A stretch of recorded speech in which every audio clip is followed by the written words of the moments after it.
آپ سب کی خدمت میں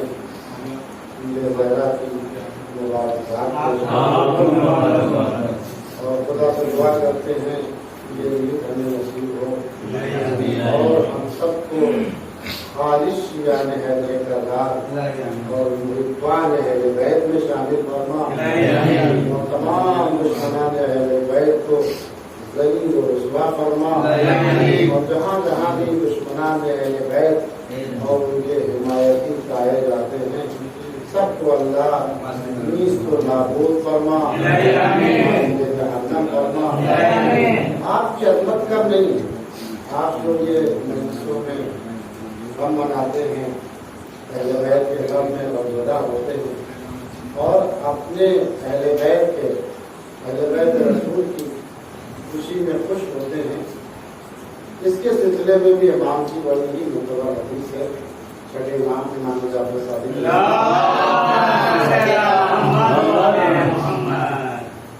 کہتے ہیں کہ خلقوا شیعتنا، ہمارے شیعہ تخلیق کیے گئے ہیں، پیدا کیے گئے ہیں کس چیز سے؟ من فاضل طینتنا، ہماری بچی ہوئی مٹی سے۔ پھر امام فرماتے ہیں اسی لیے یفرحون لفرحنا، ہماری خوشی میں وہ خوشحال ہوتے ہیں، ویحزنون لحزننا، اور ہمارے غم میں غمزدہ ہوتے ہیں۔ یہ 2 مہینے 8 دن تک اہل بیت کے غم کا مسلسل سلسلہ جاری تھا، ہم ان کے غم میں غمزدہ تھے، لیکن جیسے ہی نویں ربیع الاول آئی ہم نے اہل بیت کی خوشی کا اظہار کرنا شروع کر دیا، ان کے دشمنوں پر لعنت بھیج دی اور ان کے دشمنوں سے اظہار بیزاری کرنا شروع کر دیا۔ اب یہ اظہار بیزاری بعض لوگوں کو ناگوار لگتی ہے۔ کیوں ناگوار لگتی ہے؟ کہتے ہیں کہ صاحب ذرا سا اپنے آپ کو سنبھال کر رکھنا چاہیے، ذرا سا اپنے آپ کو ان چیزوں سے بچا کر رکھنا چاہیے۔ کیوں بچا کر رکھنا چاہیے؟ اب وہ وقت نہیں رہا کہ اظہار بیزاری کی جائے، اب وہ زمانہ نہیں رہا کہ کسی سے نفرت کی جائے۔ اگر زمانہ نہیں رہا تو امام نے یہ کیوں فرمایا؟ کذبا، وہ شخص جھوٹا ہے کہ جو ہماری محبت کا دعویٰ کرتا ہو لیکن ہمارے دشمنوں سے نفرت نہ کرتا ہو۔ سوال پڑھے سچا چاہنے والا کون ہے؟ سچا چاہنے والا وہ ہے جو دوست کے دوست کو بھی دوست رکھتا ہو اور اپنے دوست کے دشمن سے دوستی نہ رکھتا ہو، بلکہ ہوتا یہ ہے کہ دوست کا دوست ہوتا ہے اور دشمن کا دشمن ہوتا ہے۔ لیکن اگر کوئی یہ کہے کہ ہم اہل بیت سے بھی محبت کرتے ہیں اور ان کے دشمنوں سے بھی محبت کرتے ہیں تو یہ تو ڈبل پالیسی ہو گئی جو آج کیا کسی زمانے میں نہیں چلے گی۔ ایک سوال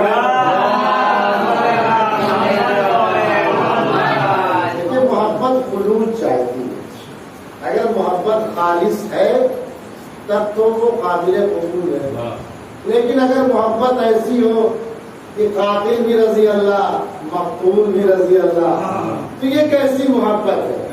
یہ محبت نہیں بلکہ یہ کھلی ہوئی منافقت ہے. ایک صلوات پڑھے گا. اور شاطرین کو دیکھا ہوگا ہمارے درمیان آتے ہیں اور اہل بیت کی بہترین مدد کرتے ہیں، لیکن وہ ہمارے مذہب سے تعلق نہیں رکھتے. یہ کیسی محبت ہے؟ وہ اہل بیت کی مدد کرتے ہیں لیکن ان کا تعلق دونوں بارگاہوں سے جڑا ہوا ہے، دونوں سے جڑا ہوا ہے. تو عزیزان گرامی، اب اس کی بھی مثال کربلا میں موجود ہے. اس کی مثال کھلی ہوئی عمر سعد ہے. وہ ایک ہی وقت میں خدا بھی چاہتا تھا، قربا بھی چاہتا تھا. وہ یہ چاہتا تھا کہ حسین سے جنگ بھی نہ ہو، ان کا خون بھی نہ بہے اور ملک رہ مجھے مل جائے. بات اسی کی ہے. اسی کا سر مختار نے کاٹ کر ہمارے امام زین العابدین علیہ السلام کے اور امام نے اس پہ کٹے ہوئے سر کو دیکھنے کے بعد خدا کا شکر کا سجدہ ادا کیا تھا، کیونکہ امام اس پوزیشن میں نہیں تھے کہ اپنے باپ کے قاتلوں سے بدلا لیں. ان کا دل بدلتا تھا. وہ مدینے میں لوٹے تھے تو بڑے ہی پہرے ہوتے کرتے تھے، آنے جانے نہیں دیا جاتا تھا. بڑی مشکل تھی ان کے ساتھ. ایک چاہنے والا ایسا سرفرا پیدا ہو گیا جس نے تمام حکومتی قوانین کو اپنے پیروں تلے رون دیا اور پورے کوفے پر اپنا کنٹرول حاصل کر لیا اور اس کے بعد چن چن کر قاتلان امام حسین کا بدلہ لیا.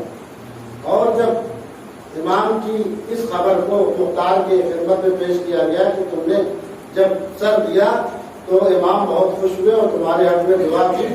تو مختار کے دوست نے کہا کہ چلو میرے یہاں ایک جشن ہو جائے اور کچھ چیزیں کھانے پینے کی آپ کے سامنے پیش کر دوں. تو مختار نے کہا واللہ میں آج روزے سے ہوں. کیوں روزے سے ہیں؟ کہا میں نے ابھی صبح سے کچھ کھایا نہیں، لہٰذا میں روزے کی نیت کرتا ہوں اس لیے کہ امام نے مجھے دعائیں دی. امام کی تائید حاصل ہے.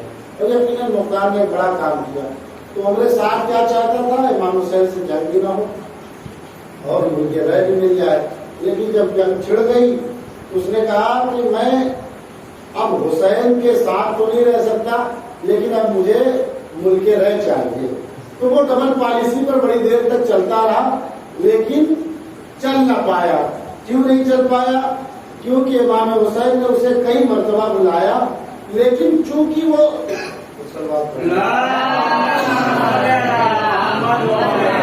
ڈبل مائنڈ ہو چکا تھا. ڈبل مائنڈ جو انسان ہو جاتا ہے وہ کسی نتیجے تک، صحیح نتیجے تک، کسی کا صحیح نتیجے تک نہیں پہنچ پاتا. 2 مرتبہ امام کی عمر سعد سے ملاقات ہوئی. ایک مرتبہ 7ویں محرم کو ملاقات ہوئی اور ایک مرتبہ شب عاشور 9ویں محرم کو ملاقات ہوئی. جب 9ویں محرم کی ملاقات ہوئی تو امام نے کہا میری طرف آ جائے. کب ملک رہے ہاتھ سے چلا جائے گا. امام نے کہا میرے پاس بہترین باغ ہے وہ دے دوں گا. کہنے لگا میرا گھر ویران کر دیا جائے گا. امام نے کہا اس سے بہتر گھر بنوا کے دوں گا. کہا میرے بال بچوں کو قتل کر دیا جائے گا. امام نے کہا میں انہیں پناہ دیتا ہوں. پھر کہنے لگا لیکن ملک رہے اس کی اہمیت زیادہ ہے میرے نزدیک.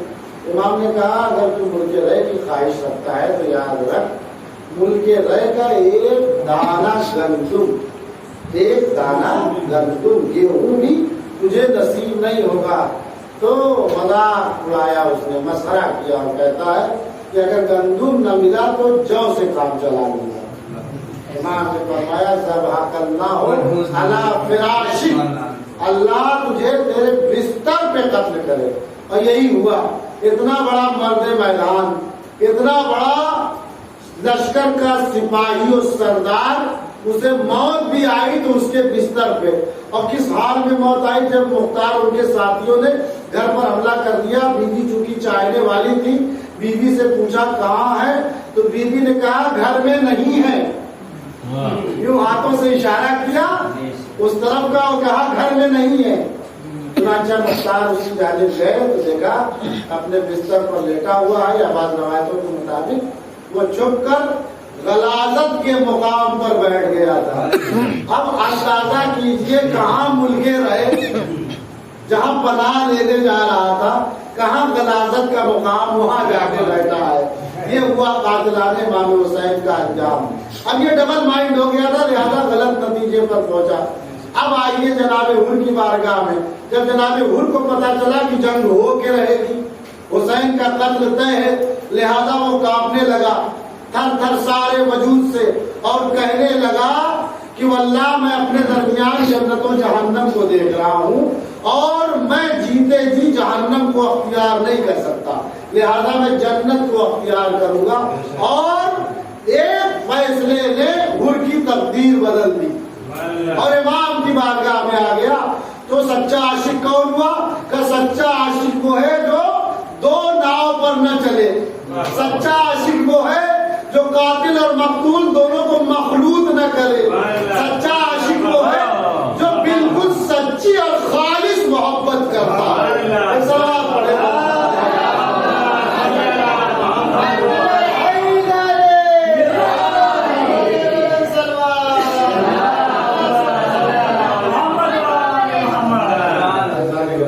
یہ اس کی تاریخ. اب آئیے، کیونکہ امام نے فرمایا کہ ہمارے شیعہ ہماری خوشی میں خوش ہوتے ہیں اور یقیناً ہماری خوشی ایسی ہونی چاہیے کہ اس میں کوئی بھی بےہودہ کوئی نہ ہو. ہماری خوشی ایسی ہونی چاہیے کہ جس میں کسی قسم کا کوئی خرافات نہ ہو، بلکہ ہمارے مزاح میں بھی عبرت ہو. یعنی جب اہل بیت کا چاہنے والا کوئی مزاح کرتا ہے، کوئی دل لگی کی بات کرتا ہے یا کسی قسم کی تفریح کرتا ہے، تو اس میں بھی ہدایت کا ایک پہلو موجود ہوتا ہے. چنانچہ اہل بیت کے ایسے بہت سے ایسے سچے عاشق گزرے ہیں جنہوں نے اپنے اوپر بظاہر ہی دیوانگی تو طاری کر لی، لیکن اپنے وقت کے آخر ترین انسان تھے. اس میں ایک مثال سر فہرست حضرت وہب بہلول دانا، جو بڑی ہی مشہور شخصیت ہے، امام موسی کاظم علیہ السلام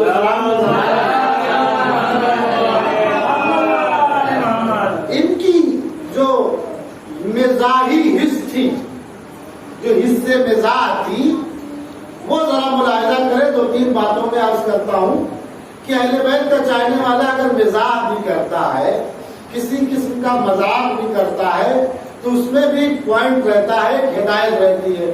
چنانچہ آئے دربار میں، دیکھا کہ ہارون کی کرسی خالی ہے، صدر غائب ہے، لہذا وہ اسی تخت پر بڑی تیزی سے گئے اور جا کر بیٹھ گئے. جیسے ہی سپاہیوں نے دیکھا فوراً انہیں اتارا اور دو چار ہاتھ دے دیے. چنانچہ بہلول کنارے بیٹھ کر رونے لگے. اتنے میں ہارون آیا اور کہا بہلول صبح صبح دربار لگا ہے، ابھی ابھی میں دربار میں آ رہا ہوں، تمہارے گنجا کی آواز سن رہا ہوں، کیوں روتے ہو، کیا بات ہے؟ کہا ابھی میں تمہارے تخت پر صرف چند لمحوں کے لیے بیٹھ گیا تھا، انہوں نے مجھے اتارا اور مارا. کہا اتنی سی بات پر رو رہے ہو؟ کہا میں اتنی سی بات پر نہیں رو رہا ہوں اور خود پر نہیں رو رہا ہوں، بلکہ آپ پر رو رہا ہوں. کہا مجھ پر کیوں رو رہے ہو؟ کہا جب تھوڑی دیر کے لیے میں اس تخت پر بیٹھ گیا تو مجھے اتنی مار پڑی، تمہارے لیے رو رہا ہوں. تم پوری زندگی اس تخت پر بیٹھے، تمہارا کیا ہوگا؟ سلوات پڑھیں.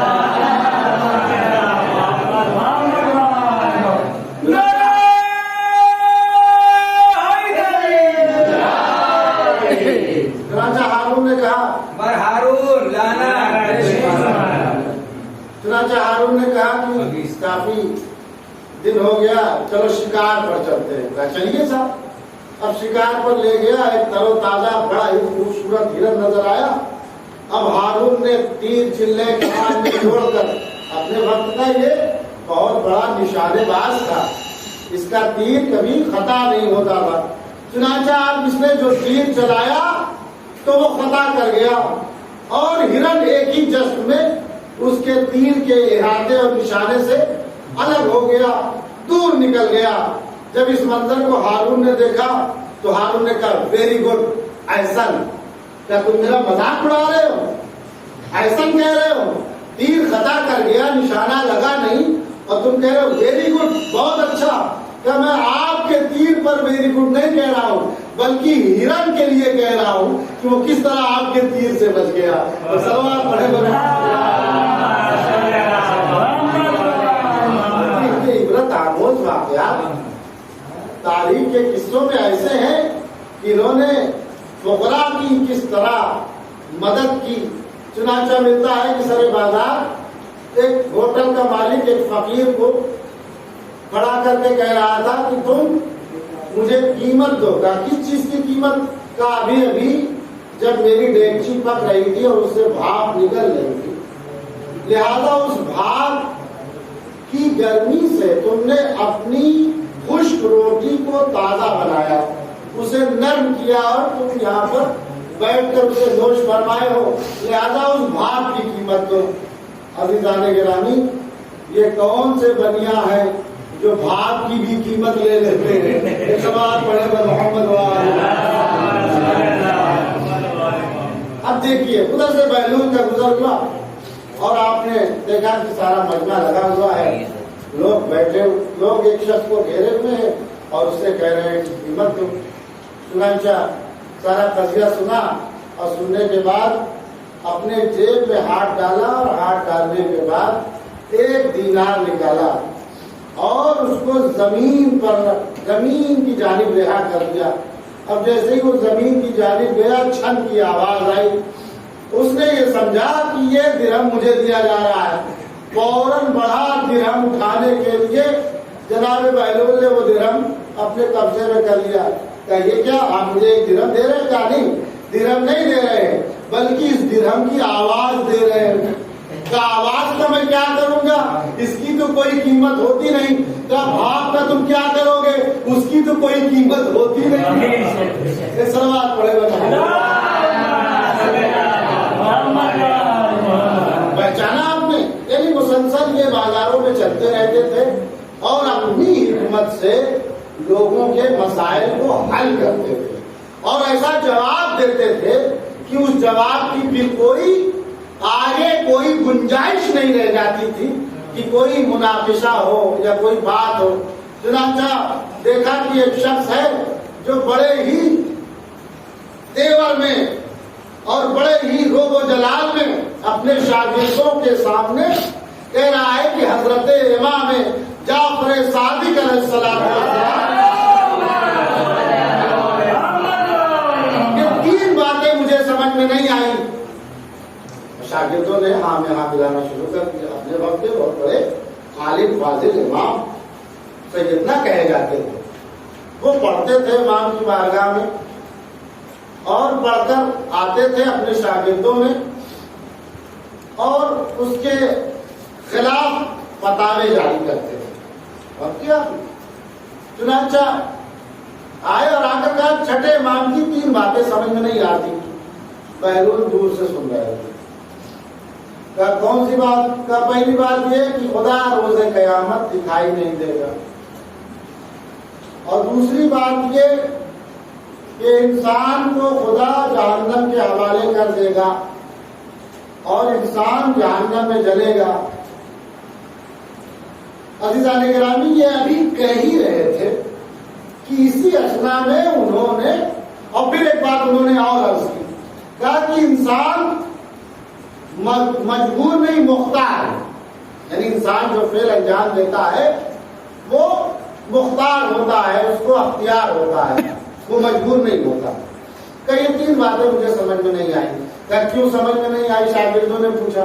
کہ اس لیے سمجھ میں نہیں آئی کہ جب خدا موجود ہے تو دکھائی کیوں نہیں دے گا، اور انسان کو تو خدا نے پیدا کیا ہے مشین کی صورت میں، لہذا وہ مجبور ہے. خدا جو کہتا ہے انسان وہ کرتا ہے. اور ہم چونکہ مٹی سے بنے ہیں لہذا آگ مٹی کو جلا نہیں پاتی، لہذا یہ انسان جب جہنم میں جائے گا تو جلے گا کیسے؟ کہیں کسی نے دیکھا ہے کہ آگ نے مٹی کو جلایا ہو؟ یہ ہو ہی نہیں سکتا. لہذا یہ 3 باتیں مجھے سمجھ میں نہیں آئی. اب دیکھیے یہ 3 بڑی گہری فلسفی بات ہے، عقیدے کی بات ہے، ایمان کی بات ہے. اب ایمان کی بات کو حضرت بہلول نے ایک ڈھیلے سے حل کر دیا.